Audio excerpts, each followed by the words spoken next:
Hello అండి. ఇవొచ్చేసి సగ్గుబియ్యం carrot వడియాలండి. కలర్‌ఫుల్‌గా చాలా బావున్నాయి కదా! చాలా టేస్టీగా కూడా ఉంటాయండి. డిఫరెంట్ ఫ్లేవర్‌తో ఉంటాయి. క్యారెట్‌తో ప్రిపేర్ చేస్తున్నాం కాబట్టి మనకి చాలా హెల్తీ కూడా అనమాట. క్యారెట్ తినని వాళ్ళకి ఒకసారి ఈ విధంగా ఈ రూపంలో క్యారెట్‌ని వాళ్ళకి మనం తినిపించొచ్చండి. చూసారు కదా ఎంత బాగా పొంగుతున్నాయో! క్రిస్పీగా కరకలాడుతూ చాలా చాలా రుచిగా ఉన్నాయండి. మనం ఇవి ఒకసారి ప్రిపేర్ చేసి పెట్టుకున్నామంటే 1 ఇయర్ కూడా మనకి స్టోర్ ఉంటాయి. చక్కగా మనము సంవత్సరం పాటు నిల్వ ఉంచుకోవచ్చనమాట. మరి టేస్టీ అయినటువంటి డిఫరెంట్ ఫ్లేవర్‌తో ఉండే ఈ క్యారెట్ సగ్గుబియ్యం వడియాలని ఏ విధంగా ప్రిపేర్ చేసుకోవాలో మనం వీడియోలోనికి వెళ్లి చూసేద్దాం రండి. ఓకే అండి. ఈ వడియాలు ప్రిపేర్ చేసుకోవడం కోసం ముందుగా ఒక బౌల్‌లోనికి ఒక కప్పు వరకు సగ్గుబియ్యాన్ని తీసుకోండి. ఇవి వచ్చేసి లావు సగ్గుబియ్యమేనండి. ఇప్పుడు ఈ సగ్గుబియ్యంలోనికి సరిపడా వాటర్‌ని పోసుకొని శుభ్రంగా 2, 3 సార్లు ఇలా బ్రష్ చేస్తూ కడిగి తీసుకోండి. సగ్గుబియ్యం మీద మనకి పిండి పదార్థం లాంటిది ఉంటుంది కదా! ఆ స్టార్చ్ అంతా పోయే విధంగా ఇలాగ 2, 3 సార్లు నీట్‌గా కడిగి తీసుకొచ్చిన తర్వాత మళ్ళీ ఈ సగ్గుబియ్యంలోనికి మనం ఏ కప్పుతోటైతే సగ్గుబియ్యాన్ని తీసుకున్నామో అదే కప్పుతోటి 2 కప్పుల వరకు వాటర్‌ని పోసుకోండి. ఈ విధంగా వాటర్‌ని పోసుకున్న తర్వాత ఈ బౌల్‌పై మూతని ఉంచేసి 6-8 గంటల పాటు లేదంటే ఓవర్ నైట్ అంతా కూడా నానబెట్టుకోండి. ఓకే అండి. ఓవర్ నైట్ అంతా నానబెట్టిన తర్వాత మీకు చూపిస్తున్నాను చూడండి. సగ్గుబియ్యం అయితే చక్కగా నానిపోయాయి. బెలూన్స్‌లాగా ఉబ్బాయి కదా! ఒకటి మ్యాష్ చేసి చూపిస్తున్నాను చూడండి. మెత్తగా బాగా నానిపోయాయన్నమాట. ఇప్పుడు ఈ నానినటువంటి సగ్గుబియ్యాన్ని ఒక మిక్సీ జార్ తీసుకొని, ఆ మిక్సీ జార్‌లోనికి ఈ సగ్గుబియ్యంలో కొన్ని వాటర్ ఉన్నాయి కదా! ఆ వాటర్‌ని అంతా వేసేసుకుంటూ ఒకసారి ఇలాగా గ్రైండ్ చేసి తీసుకొని రండి. ఇప్పుడు ఈ విధంగా గ్రైండ్ చేసి తీసుకొచ్చిన తర్వాత మళ్ళీ ఇప్పుడు ఇందులోనికి కొంచెం మళ్ళీ వాటర్‌ని పోయండి. ఒక కప్పు వాటర్‌ని తీసుకోండి మెజర్ కొలత కోసము. ఆ హాఫ్ కప్పు పోసేసి ఈ విధంగా గ్రైండ్ చేసి తీసుకొనండి. ఇప్పుడు ఈ విధంగా మెత్తగా గ్రైండ్ చేసి తీసుకొచ్చినటువంటి ఈ సగ్గుబియ్యం మిశ్రమాన్నంతా కూడా ఒక బౌల్‌లోనికైతే వేసేసుకోండి. అలాగే గ్రైండ్ చేసేటప్పుడు హాఫ్ కప్పు వాటర్ పోసాం కదా! మిగిలినటువంటి హాఫ్ కప్పు వాటర్‌ని ఈ మిక్సీ జార్‌లోనికి పోసి ఇలాగ తొలిపినట్టుగా చేసి ఆ వాటర్‌ని కూడా పోసేస్తున్నానండి. ఇప్పటికి మనకి 3 కప్పుల వరకు వాటర్ అయ్యాయి. 2 కప్పులు నానబెట్టాము. అలాగే గ్రైండ్ చేసేటప్పుడు ఒక కప్పు వాటర్‌ని వాడాము.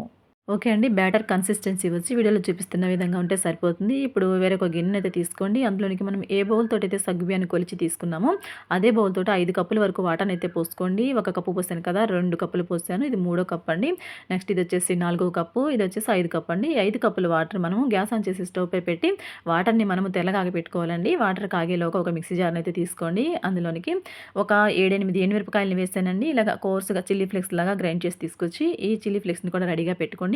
ఇప్పుడొచ్చేసి ఒక పెద్ద సైజు క్యారెట్‌నయితే తీసుకొని మనకి ఇలాగా తురిమేది ఉంటుంది చూడండి గ్రేటరు. దాంట్లో పెద్ద హోల్స్ ఉన్న వైపు ఈ విధంగా క్యారెట్‌నయితే తురిమి తీసుకోండి. ఓకే అండి. ఈ విధంగా క్యారెట్‌నంతని తురిమి తీసుకున్న తర్వాత ఇప్పుడు ఈ క్యారెట్ తురుమునొచ్చేసి మనము ఏ బౌల్ తోటైతే సగ్గుబియ్యాన్ని కొలిచి తీసుకున్నామో మళ్ళీ అదే బౌల్‌నయితే తీసుకోండి.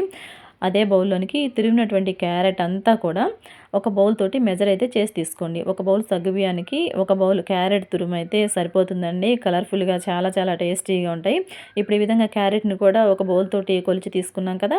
ఇది పక్కన పెట్టుకోండి. ఈలోగా మనకి చూసినట్లయితే చక్కగా వాటర్ చూడండి మనకి తెరడానికి రెడీగా ఉన్నాయి. చక్కగా ఇలాగా మరుగుతున్నాయన్నమాట. ఇప్పుడు ఇందులోనికి మనం కలిపెట్టుకున్నాం చూడండి సగ్గుబియ్యం మిశ్రమాన్ని. ఈ మిశ్రమాన్ని స్టవ్ మంటని లో ఫ్లేమ్ మీద పెట్టుకుంటూ ఒక చేత్తోటి ఈ సగ్గుబియ్యం మిశ్రమాన్ని పోస్తూ మరొక చేత్తోటి గరిటెతోటి ఈ విధంగా కలుపుతూ మిక్స్ చేసుకోండి. ఇలాగ సగ్గుబియ్యం మిశ్రమం అంతా పోసేసుకున్న తర్వాత స్టవ్ మంటని లో టు మీడియం ఫ్లేమ్ మీదకి అడ్జస్ట్ చేసుకుంటూ ఇలాగ కలుపుతూ గరిటెతోటి ఉడికించుకోవాలండి. మనకి గట్టి పడుతుందనమాట. ముద్దలు ముద్దలుగా ఏర్పడుతుంది. అలా ఏర్పడకుండా మనం దగ్గరే ఉండి మిక్స్ చేసుకుంటూ అయితే కలుపుకుంటూ ఉడికించుకోవాలండి. దాదాపు 15-20 నిమిషాల పాటైతే దగ్గరే ఉండి ఈ మిశ్రమాన్ని బాగా ఉడికించుకోవాలి. ఓకే అండి. ఈ విధంగా ఒక 15, 20 నిమిషాల పాటు ఉడికించిన తర్వాత మీకు చూపిస్తున్నాను చూడండి. సగ్గుబియ్యం చక్కగా ఉడుకుతూ ఉంది కదా! ఇలాగ ట్రాన్స్‌పరెంట్‌గా బాగా అయింది చూడండి. చిక్కగా అయిందనమాట. గరిటెలో చూపిస్తున్నాను చూడండి. ఈ విధంగా గరిటె జారుడుగా మనకి బాగా ఉడికిన తర్వాత ఇప్పుడు ఇందులోనికి గ్రైండ్ చేసి పెట్టుకున్నటువంటి చిల్లీ ఫ్లేక్స్‌ని అయితే వేసేసుకోండి. అలాగే ఒక స్పూన్ వరకు జీలకర్రని కూడా వేస్తున్నానండి. అలాగే మనం తురిపెట్టుకున్నటువంటి క్యారెట్ తురుమును కూడా వేసేసుకున్న తర్వాత స్టవ్ ఆపేసుకోండి. వెంటనే ఆపేసి వీటన్నిటిని సగ్గుబియ్యం మిశ్రమంలో కలిసేంత వరకు మిక్స్ చేసుకోండి. అలాగే ఇందులోనే కొంచెం రుచికి తగ్గట్టు ఉప్పుని కూడా వేసుకోండి. ఉప్పు అనేది ఎక్కువ పట్టదండి. మనకి వడియాలు మళ్ళీ కసింగా అయిపోతాయి. ఇప్పుడు ఇవన్నీ సగ్గుబియ్యం మిశ్రమంలో కలిసేంత వరకు మిక్స్ చేసుకున్న తర్వాత మీరు క్లాత్ మీద పెట్టాలంటే డైరెక్ట్‌గా తీసుకెళ్ళి పెట్టేసుకోవచ్చు అండి. నేను కవర్ మీద పెడుతున్నాను. అందుకోసం అని చెప్పేసి ఈ మిశ్రమాన్ని నేను కొద్దిసేపు చల్లారనిస్తాను.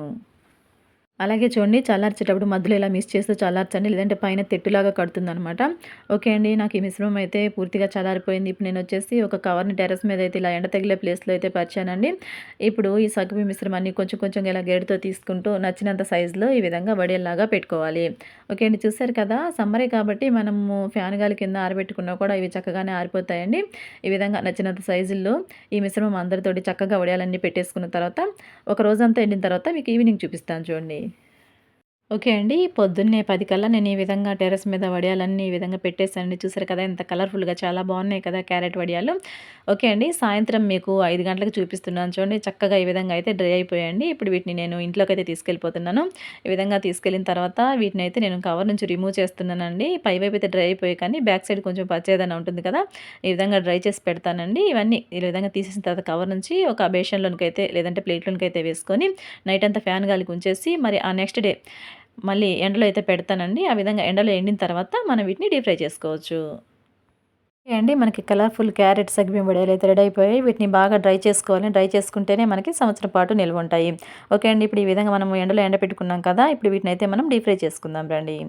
డీప్ ఫ్రైకి సరిపడా ఆయిల్‌ని గ్యాస్ ఆన్ చేసి స్టవ్ పై పెట్టుకొని ఆయిల్ బాగా హీట్ అయిన తర్వాత స్టవ్ మంటని మీడియం ఫ్లేమ్ మీద పెట్టుకొని ఈ విధంగా ఒక్కొక్కటిగా మనం క్యారెట్ సగ్గుబియ్యం వడియాలని వేసి వేయించుకున్నామంటే చూడండి ఎంత చక్కగా పొంగుతున్నాయి కదా!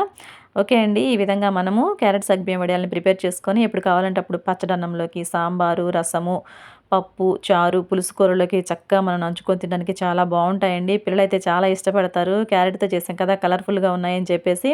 ఓకే అండి. చూసారు కదా! ఈ రెసిపీ మీకెలా అనిపించిందో కామెంట్ సెక్షన్‌లో నాతో షేర్ చేసుకోండి. అలాగే ఈ వీడియో కనుక మీకు నచ్చినట్లయితే తప్పకుండా వీడియోకి ఒక లైక్ చేసి ఇటువంటి మరిన్ని కుకింగ్ అండ్ గార్డెనింగ్ వీడియోస్ కోసం మన ఛానెల్‌ని సబ్స్క్రైబ్ చేసుకొని పక్కన బెల్ సింబల్‌ని క్లిక్ చేయండి. Thanks for watching our video.